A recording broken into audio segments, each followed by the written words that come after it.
Very good evening, good afternoon, and good morning, wherever you are. Welcome to my channel. This is Royal Bangalore Food, and your host and host, your Paul. This is Paul.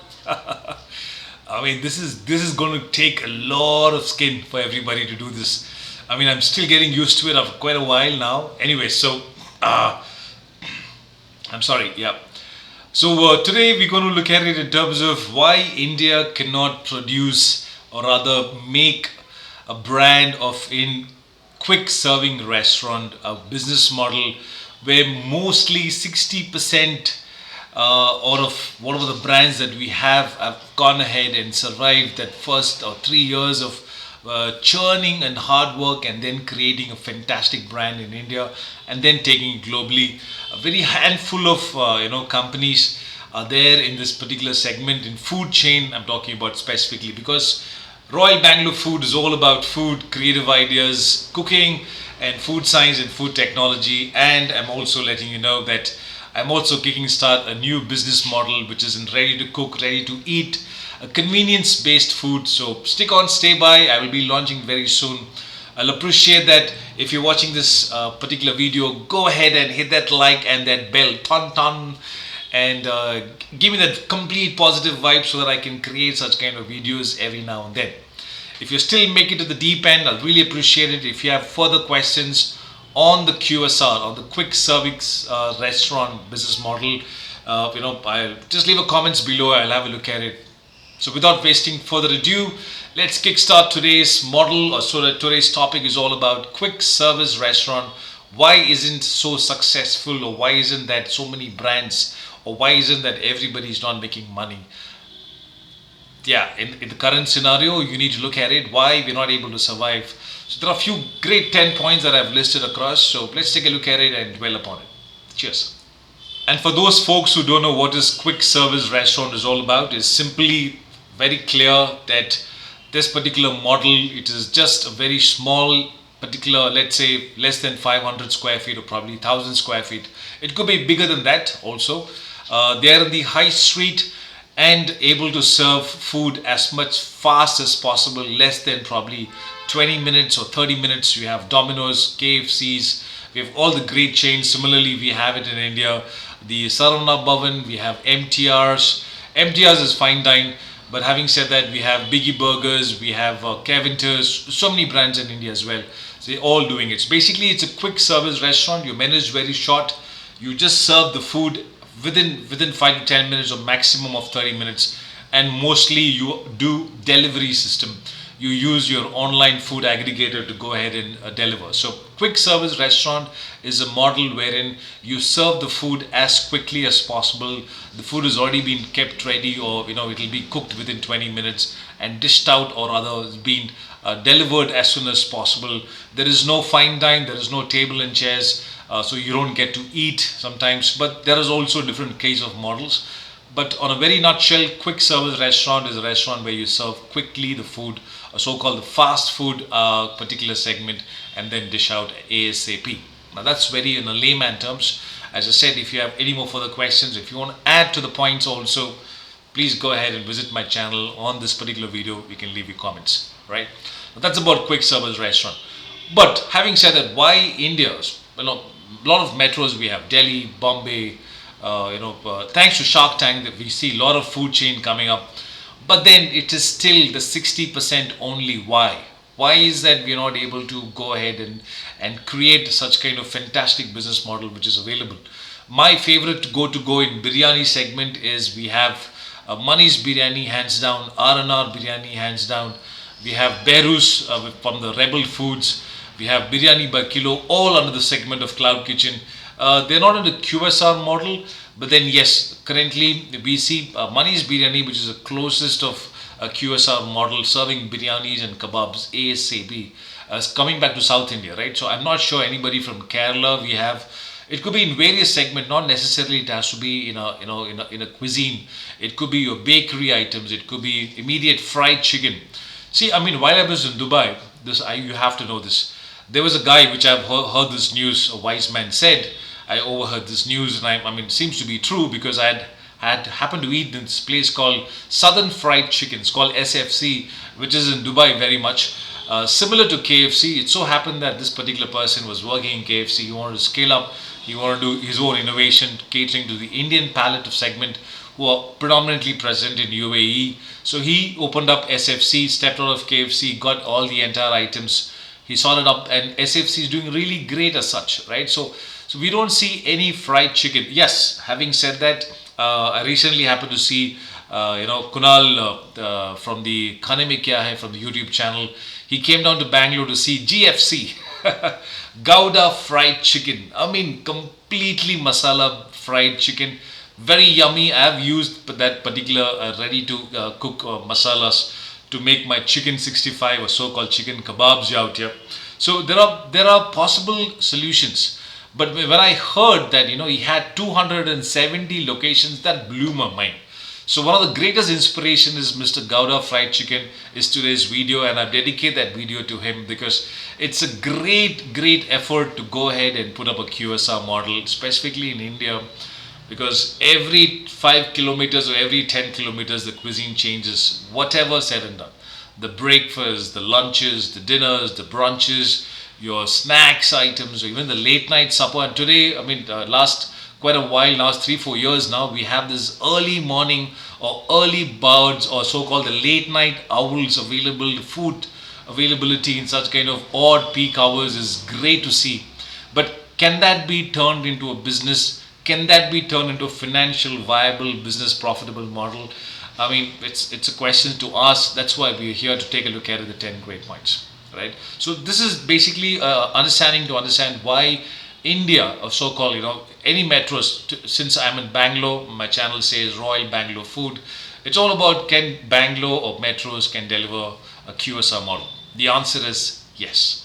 It's a very clear answer. Everybody can go ahead and do that. But there are certain 10 points I've listed out. We can go ahead and discuss this and then get to know understanding why probably once we solve all these problems, if at all, can we go ahead and do a better than KFC or the greatest of all of Domino's Pizza, or even for the matter of fact, Philippines. I mean, I have tried Jollibees in UAE. Fabulous. In fact, far better than, KFC. We have Popeyes, we have Burger Kings, we have Chick-fil-A.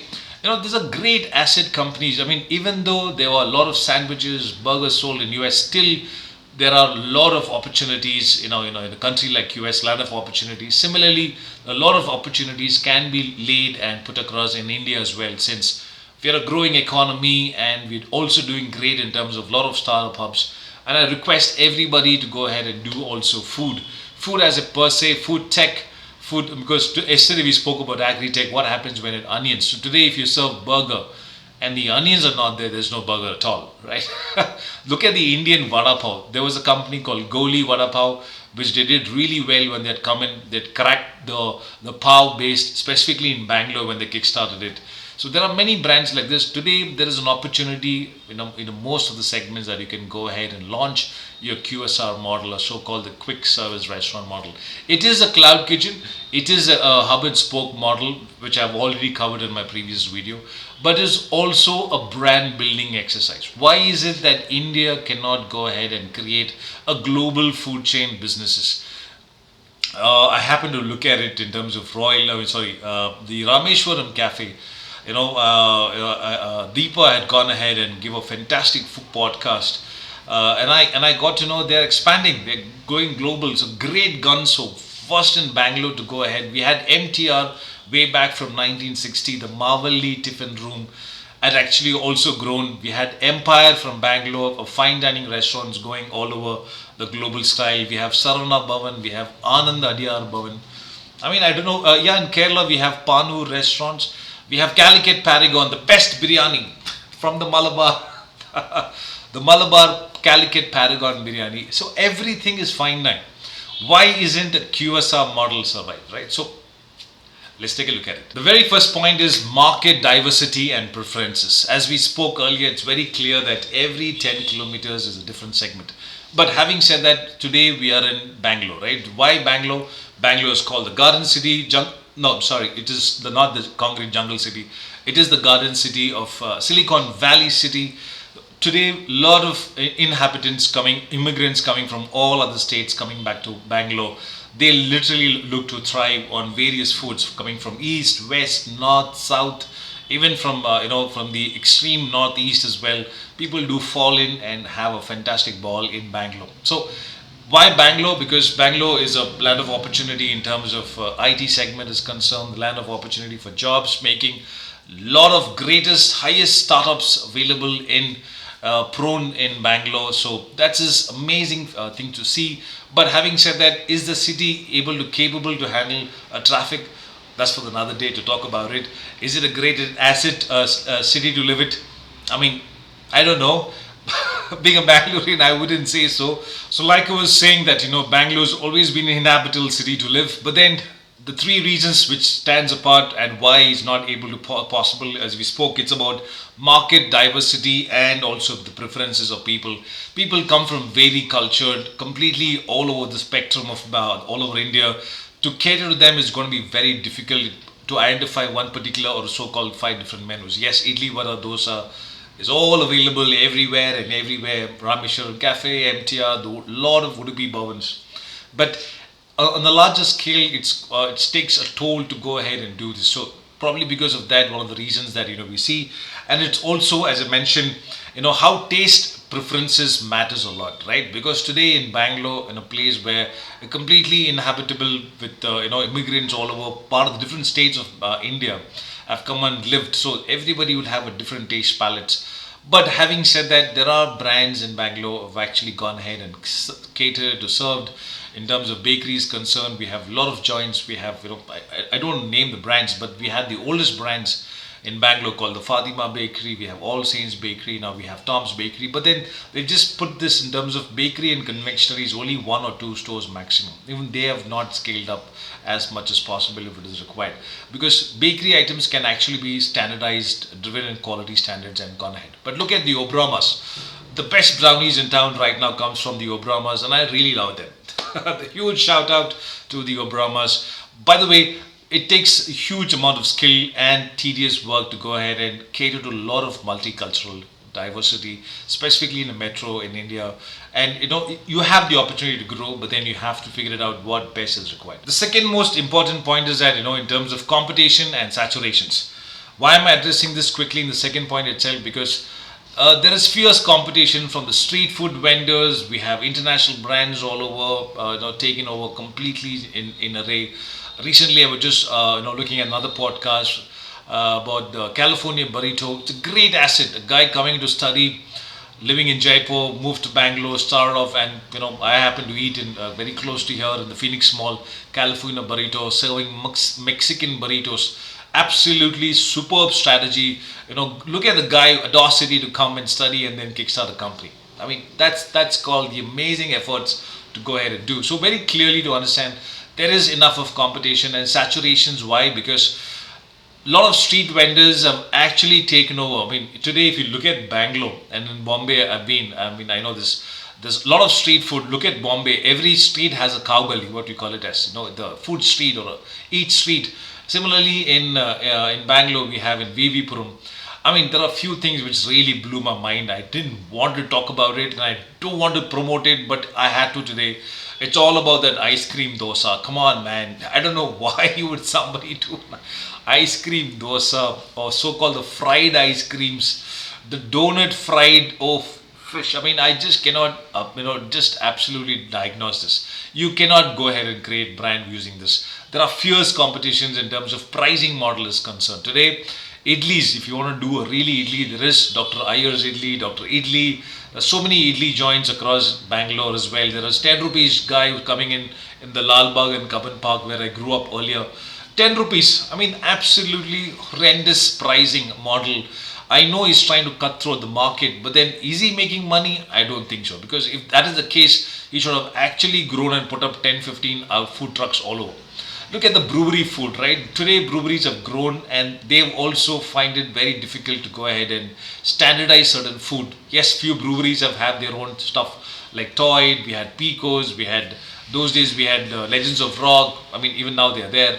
Looking at it, even my favorite, the Purple Haze. They were not able to coin one particular item to make it more gaga and great, like how simple fried chicken is all about, right? The Indian, also called the Bangalore kebab, is very close to us because when we eat biryani, we need that chicken kebab. But nobody has gone ahead and done the way Indian want to serve. Today, kebab has to be eaten with, with a biryani or rice. It cannot be eaten with a bread. Just imagine, right? So it's that palate differentiation also matters. So there is saturation level, but having said that, always been a fresh start is always required. There is enough possibility that you can create. I mean, look at the MP indoors sandwich. They have done fantastically well. There is possible for vegetarian startups and also for chicken. You can go ahead and use it. And my favorite being bacon. Yeah, you can create wonders out of it, right? So there is absolutely. So just to understand the second point, there is competition from international QSR brands as well as saturation level from pricing point of view. In terms of quality point of view, it is a little bit difficult to scale because look at five-star chicken as well. So I'm just today naming all guns, all the brands all over. So that's the second point, to understand the competition and the saturation level. The third important point is always been and ever will be, and the future also, it's about the Indian context of addressing Indian price points. Nobody understands the price points. I mean, today if you go to a vegetable shop, like how my mom does, she would always bargain to give me, or rather to get free corianders or curry leaves or green chilies. Gone are those days, people would go ahead and give you for free. If you buy enough of vegetables, these three things as a masala would come in free. But no more. All the online players have changed. But why isn't that when you go to a branded shop, you don't even bargain? Because the mindset has always been changed and kept right, saying that this is it, this is the price. There is always a room for price negotiations in whatever market is said and done. So the third point is that about the pricing pressures, because even from the vendor's point of view, it's difficult to get one particular, let's say, onion, right? So today onions has skyrocketed their pricings. Tomatoes have gone in the previous 2-3 months. There was green chilies, there were coriander problems, there were few cereals and rice issues as well. So today, if you want to coin any kind of food menu items, it's difficult to ask the vendor to give you certain price model to work around so that you can create your best pricing for the customers.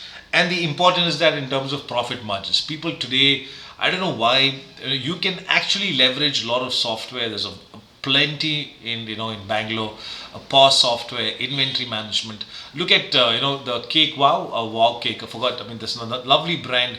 They use this inventory tool. Just to give you a small example, they were able to identify sitting in one location that which location is doing extremely great, which sales is being sold more. So they would actually next day plan and do accordingly. So that's exactly leveraging of softwares makes a lot of effort to kill this pricing pressures, because you have to have a strict discussion with your vendors so that you get the lock in those particular ingredient which is required. Be it even for the matter of fact chicken. Today chicken, it's very great product, but then again it shot up to 350 kilos for an MRP retail pricing last month or so, right? I don't know why chicken supposed to be 130, 140 maximum pricing, but it's not to be seen. So if at all, if Indian QSR has to be built in a certain segments, use Indian chicken centers or Indian vendors or Indian price point, vegetables or cereals we can play around with to go ahead and launch. So the third and important point is about pricing pressure. When you do a pricing right, you will always earn the profitable. So one of the greatest asset people are not able to coin is about identifying right price model for their particular product to sell. The fourth important point is, this is the greatest problem for India right now, is the supply chain logistics and transportation issues. The reason I'm saying that, because today it's very difficult to source the fresh ingredient. Let's say if I want to do a sannas and a pork vindaloo, right? It's very close to me. The pork vindaloo actually originated from Portugal, came to Goa, everybody knows about it. But what makes that authentic, what makes it so difficult is that particular red chili, it's called Aldano red chilies. The Goans, Manguis might know this. So this particular red chili is only available there, right? So if you're trying to create a pork vindaloo with Sana's breakfast item, a non-vegetarian breakfast item, there you go. A great idea is cropping up right away. So you can actually, you need this particular ingredient all the time available when you're trying to create this particular QSR model. If not, you will not be able to do so. Look at Indian pizza system. Today, you can create green masala, red masala, or white masala utilizing pizza base instead of using tomatoes. You can actually use this. But the problem is that do you get that the country style coriander leaves all over? Not the parsley, not the normal coriander, but the country style, which is available plethora in South India, right? It's a completely pungent taste, very beautiful, very refreshing, including the mint and the green chili. So it has to be not available, or rather available throughout the year. Only then you'll be able to create the standardization. And the second point, important point, is that also understanding related to the transportations. Today, as we speak, yes, the logistics are being clearly cut. You'll be able to get your the right ingredients, the right vegetables, the right fruits that you're working on, the right non-vegetarian or chicken, for the matter of fact, you can get delivered to your place. But having said that, is always a problem, for storing solutions, not able to understand the food technology, the food science aspects of it. Just look at, if you're getting chicken at the very particular price from Licious, you cannot go ahead and make a market out of it, and you have to always buy fresh, because only then you'll be able to do it. What happens to the leftovers? So there are a huge hue and cry to understand about the supply chain systems models. One of the reasons, fourth reasons to go ahead, not to build, not be able to understand the supply chain model. It is always there. As I said, you can always call back and write comments. I'll be able to help you out to get this clarified. The fifth most important point is that about the regulatory, hygiene and quality standards. I mean, this needs a huge lesson, a huge video on its own, but very simple three things is that yes, you need an FSSA license to follow the guidelines in terms of hygiene, in terms of quality. If you're doing it within your city, you need to have a different licenses. If you're going pan India, you need to have a different FSSA license, making sure that it's catered to certain important guidelines. The second thing is that the quality and standards. Today, there are a lot of chains. If I'm an entrepreneur, if it is my baby that I'm creating, it is very difficult to go give that baby to someone else to cater to. There has always been a billing issues. There's always been a quality issues. They also feel that suddenly they understand that I could sell something else along with it. So they don't pair the menu well. They don't listen to the protocols. They don't follow HACCP standards. They don't address any issues. So there is a franchisee model is a huge problem when it comes to the regulatory scheme. To scale the QSR model in India is absolutely horrific. Today, as a person, if you ask me, there are many multiples of joint. But today, I really want to launch something so-called the Indian fried chicken, IFC, what we call it as, right? Just for the discussion's sake. If I do so, it's very clear today. We have a brand called 5 Star Chicken doing same thing. But if you actually go ahead and franchise, the person who's actually franchising has to be trained well, 6 months of undergoing certification, having a very good budget system, and also to understand how you can understand the visualization of the food, right? If he's not able to do so, the entire value chain that you've built for this particular model can actually also impart and spoil the mother branch, or so-called the own baby, which you have done the stores, which can actually have a tedious reverse problem solutions that you have to find, because everybody will start complaining on the brand and eventually you get hit. So that's a huge ball game to play around. So as I said, regulatory, quality, hygiene and franchising model is absolutely zero, thumbs down, coming back to to launch a QSR model in India. So one of the greatest problems that we have can be solved, absolutely can be solved. There's no problems to it. It's just that you have to put your protocols and SOPs in place. In spite of that, it's just that the owner, or so-called the entrepreneur or the startup guy, has to have visual entities all the time in terms of reporting, in terms of pricing, in terms of the sales is concerned, the revenue, the targets, the entire financial segments, the brand marketing, in terms of the menu optimizations, delivery to the particular models, and earning your royalty. So all this can be done, not only in theory, can also be run, because there are many brands existing in India, not only in India and also in Bangalore. The greatest problem is that right now is about regulatory, hygiene, quality and standardization.